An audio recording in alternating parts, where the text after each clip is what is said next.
It's getting closer to winter now, which means when I head into work on a Friday, my bus is washed with beautiful golden light, and when I'm leaving work, I get to see the sunset. It is usually dark by the time I get home, but there's something very reassuring about coming home to a nice, cozy home when it's dark and cold outside.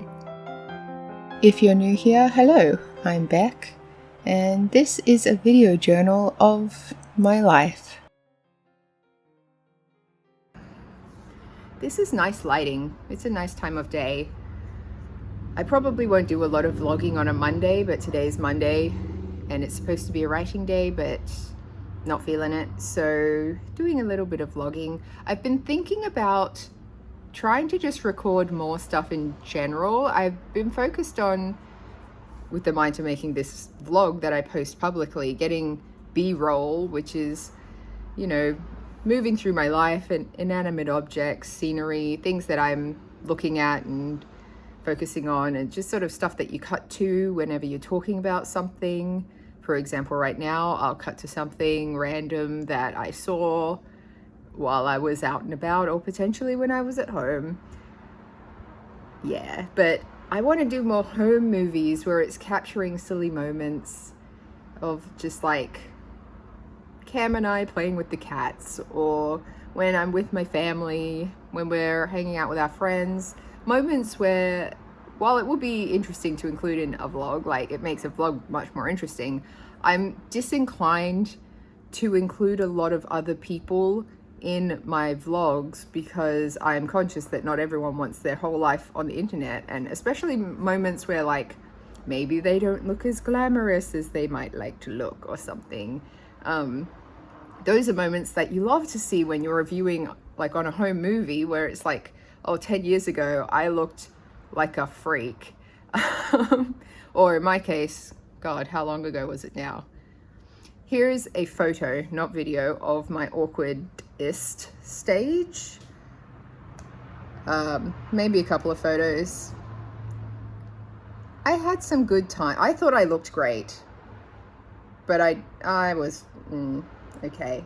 It was a time. I made some choices, and that's what matters.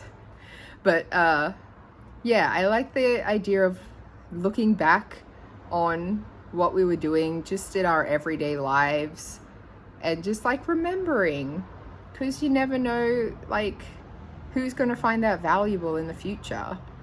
And say for my boyfriend Cam, we were watching these old movies and there were some really nice moments of him with his dad, and his dad is no longer with us. So it was something where like his dad was probably very self-conscious about being on camera, and sort of, because he was usually the one filming, so every now and then you would hear his voice, but it was when his mother was holding the camera or someone else was holding the camera that he got to be on camera, and you got to see him interacting with his children and like doing stuff. So yeah, it's sad to think of it from that perspective of like, it's important for you to be on camera so that your family can look at it if you die.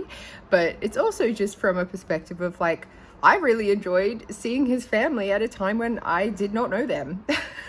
And when we go through my like, I've shown him some of my old photos, but I'm just trying to scrounge up the videos now.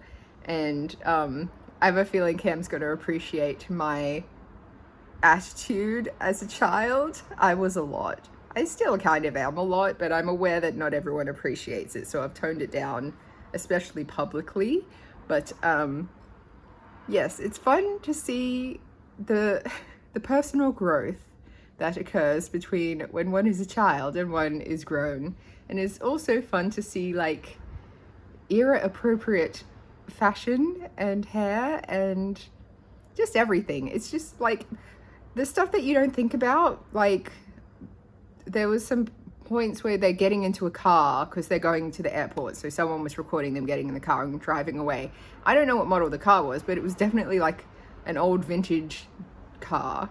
At the time it was a modern car, but now that I'm old, it's considered an old vintage car. So I don't know if it's officially vintage. I'm not a car person, but like to me it's not one you can buy anymore. I just picked a pimple, so it's red. And I got a notification that one of my deliveries for some Nespresso pods has been delivered downstairs. So I'm gonna go get it. That's not ideal. I'm gonna have to check to see if anyone's actually taken anything. I don't think they have, but like that's not how you want your packages delivered. Come on, guys.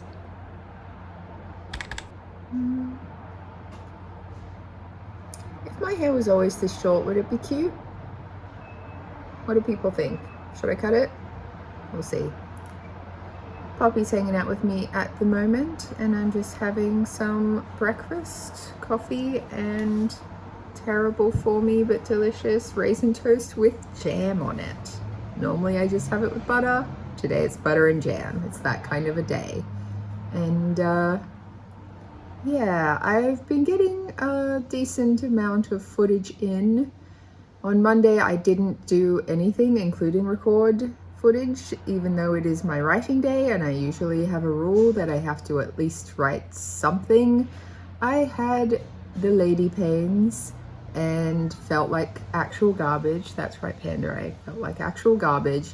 So I just spent the day potatoing on the sofa, and that was my whole day. But yeah, I'm hoping to get some writing in this week. What have I been doing? I went with my friends to a cheese and wine festival. I'm not really a wine person, and suffice to say, the wine and cheese festival for me and Cam was much more of a cheese festival. We got a decent amount of cheese, and they had this sort of charcuterie accompaniments that included some pate and some, like, what is it called, a terrine, which sounds like a form of torture, but it's actually a delicious meat, and some like salami stuff, which I'm not usually a salami person, but these were yummy, so there is that. We also celebrated two friends' birthdays, even though their birthdays were not this recent weekend. We went to a place called Netherworld, which is kind of like a video game arcade that's a bar as well. It's lots of fun. We had some cocktails and just generally caught up with everyone, and that was some good times. I recorded myself doing a Tim Tam Slam because I assumed that I would reference it at some point in one of my videos, because usually if I'm having like an afternoon coffee, I'll have it with some sort of little cheeky biscuit, and if we have Tim Tams, that is the biscuit, and if I'm having Tim Tams, you have to do a Tim Tam Slam. So if you are not from Australia, this is what a Tim Tam Slam is. I'm in love with this stupid tiny cookie plate. It is useful for exactly just cookies. There is no other reason to have it, and I love it. For those of you unfamiliar with the Tim Tam Slam, it is an Australian classic pastime where you need a cup of coffee, ideally filled as close to the brim as possible, and a Tim Tam. You bite the edges, the opposing edges, creating a straw of cookie. And then you eat the cookie. And then you use it as a straw, but you have to be very quick, because as soon as the hot milky coffee saturates the cookie, it becomes very soft very quickly, and you have to just slam it into your mouth really quick. Okay, here we go.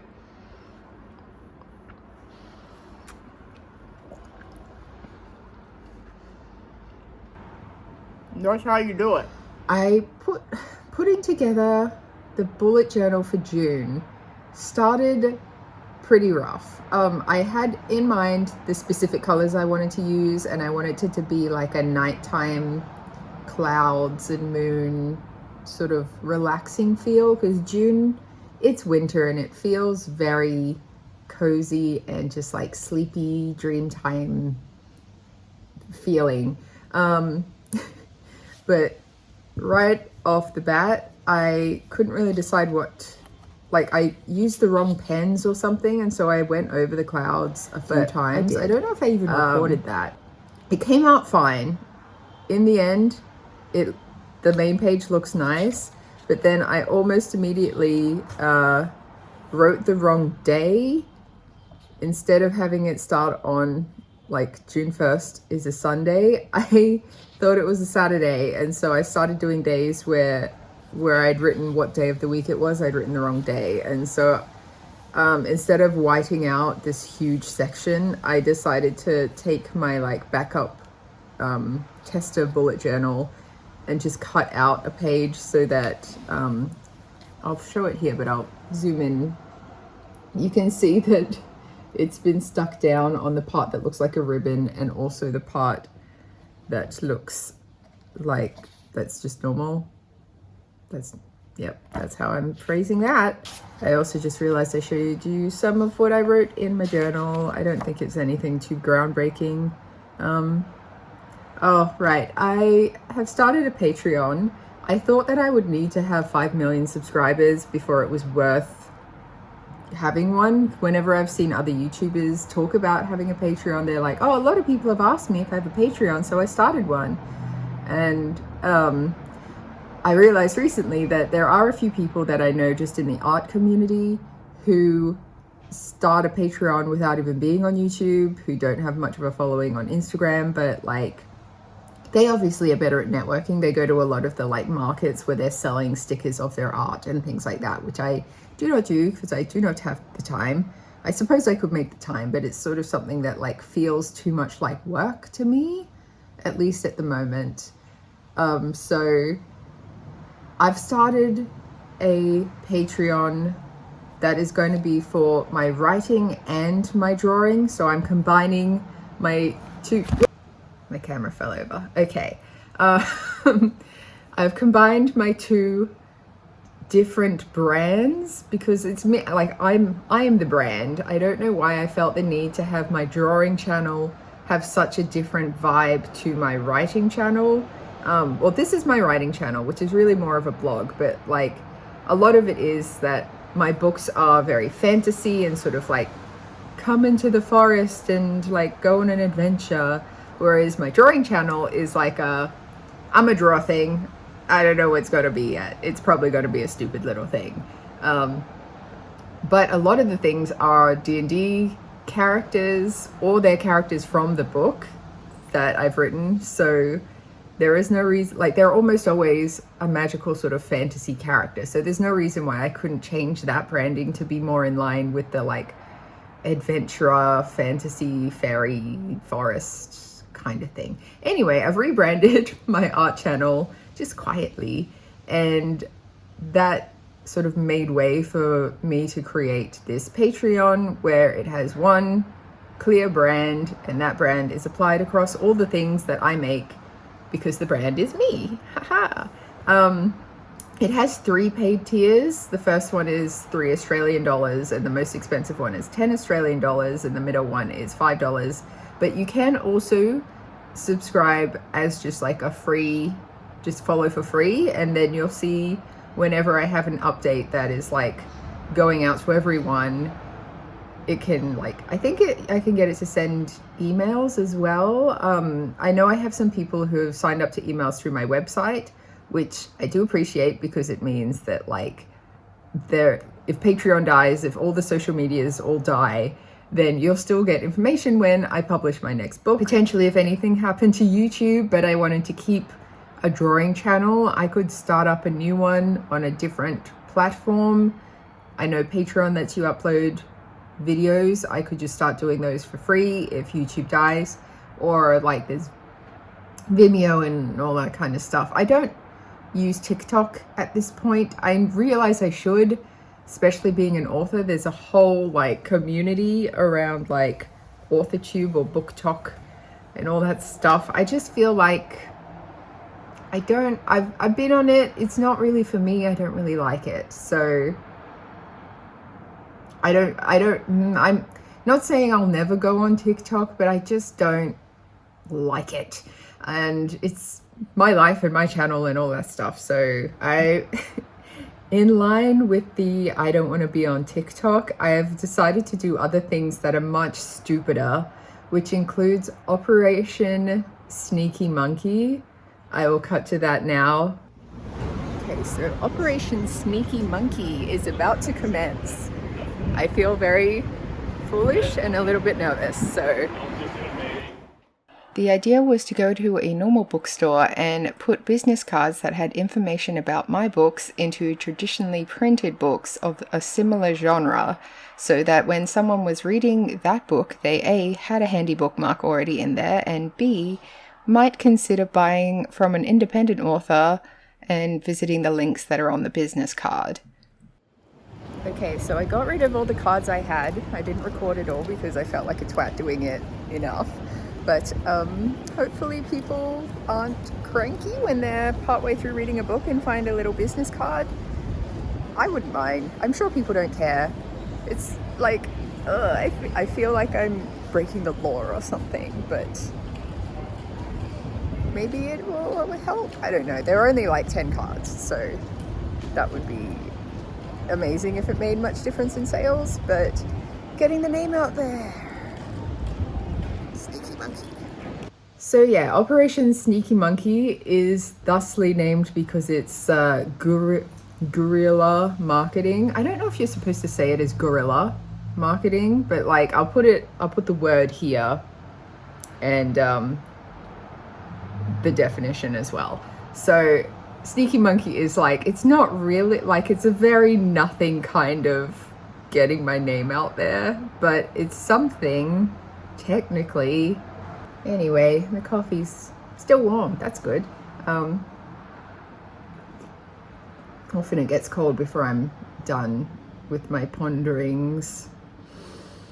Where I'm at with my book right now, and when I say my book, I mean the not published book. So the sequel to When Lambs Grow Fangs is coming along nicely. I feel like I'm back in a slump. I feel like maybe it was because I was having the lady times on Monday when it's my writing day. I consider thinking about the story kind of as writing, like it's not physically writing in the same way that listening to an audiobook is not physically reading. But when people say they read this book as an audiobook, you get what they mean.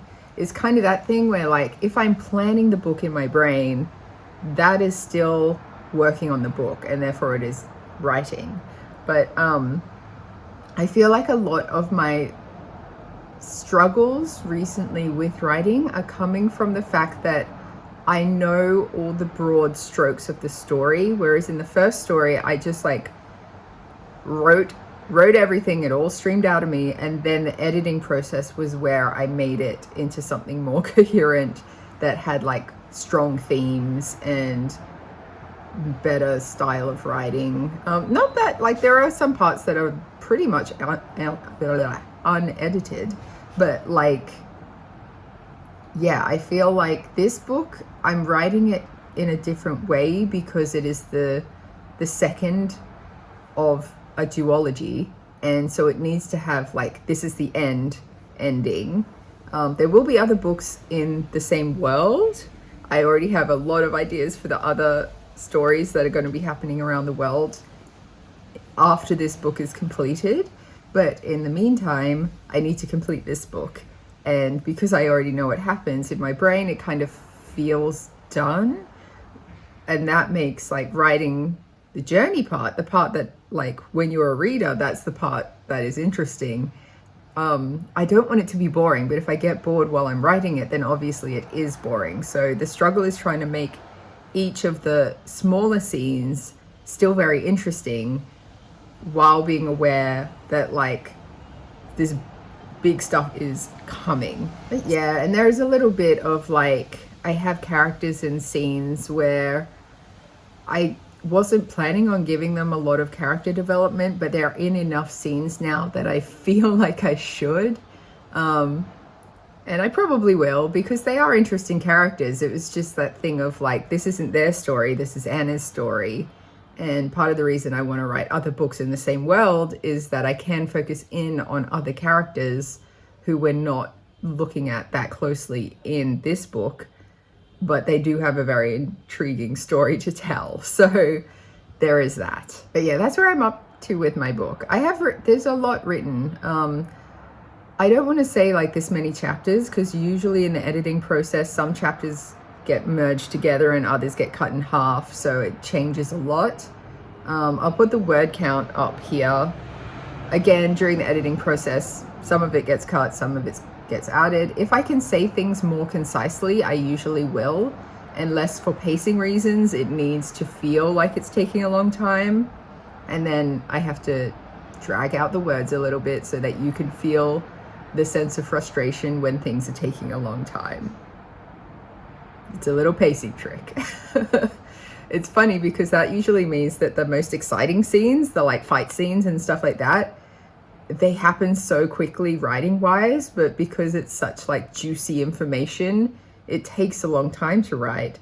But in the end, it's only like 2 or 3 paragraphs in the course of a chapter where like there's the build up to the big deal stuff. And then it all happens very quickly. And then there's like recovery from that. Yeah, it's a, it's a process and we're gonna get there. But yeah, I have to find the like, it's not even motivation, because I do want to sit down and just write this stuff out. But I guess part of it is like knowing that I need to get to a certain place means that I can't just do, normally I let the characters kind of do what they would do. I put them in like the scenario that they're in, and whatever they do leads into the next scene. But here it's like whatever they do needs to lead to this particular scene, which I can still make happen, but it usually it requires like adding someone in to be like, hey, we need to go over here. Come, you guys, whatever you're doing, stop doing that and come over here. I mean, that's not the ideal way to do it. Usually it's more of a case of like, we've uncovered a clue, that clue is taking us over here now, and we would be stupid to do anything else. So yeah.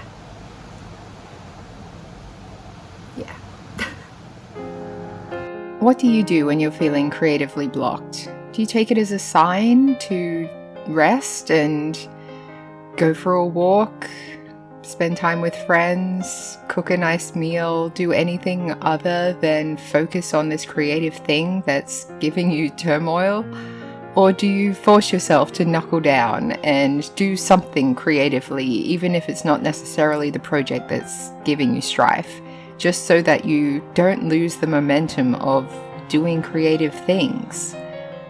Let me know in the comments, and I hope you enjoyed my video. Thank you for watching, and I'll catch you next time. Bye!